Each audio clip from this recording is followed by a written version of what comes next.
تقدر تعمل صورة بالذكاء الاصطناعي زي دي أو دي وكمان دي، وعندك صور كتير قوي ممكن تعملها في خيالك بالذكاء الاصطناعي وكمان بالمجان.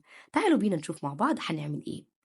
أول حاجة هندخل على جوجل كروم، هنكتب ترجمة، هكتب الكلام أو النص التكست اللي أنا عايزة أكتبه، يعني مثلا بالعربي عادي، وأكتب مثلا صور واقعية.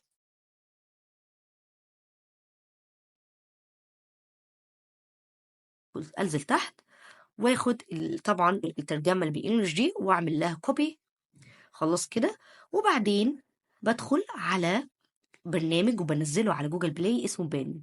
يعني لو كتبت بان كده اهو، ده أداة كويسة جدا جدا انا بستخدمها في الذكاء الاصطناعي. طب تعالوا بينا نشوف كده بانج ده هيعمل ايه بقى. دي انا يا دوبك بعمل بيست بالشكل ده، وبعدين بدوس اللي هو انشاء. طبعا هنا جاب لي الصورة اللي انا عايزاها. وتعالوا بينا نشوف كده الصور نقلبها مع بعض. جودة عالية جدا، هم 4 صور اهي.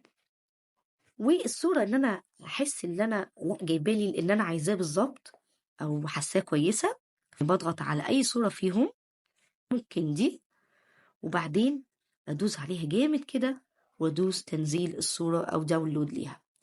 هو جاب لي ان انا عايزاه كويس قوي، وهو جاب لي الصورة عن قرب. عايز تكتب بقى تضيف حاجات تانية، مثلا نكتب مثلا ولد وبنت ونشوف كده هيعمل ايه. ويلا بينا. هنا طبعا جاب لي الصور، يعني لا انا شايفة الصور ممتازة جودتها عالية جدا. وكمان جاب لي يعني ان انا كنت عايزاه، فممتاز حقيقي. فالبرنامج ده كنز لكل مدرس او مصمم ان هو يستخدمه، اللي هو ياخد فكرة بس عن الذكاء الاصطناعي. هيجيب لك الصور انت فوق مخيلتك او اللي انت عايزها في دقايق.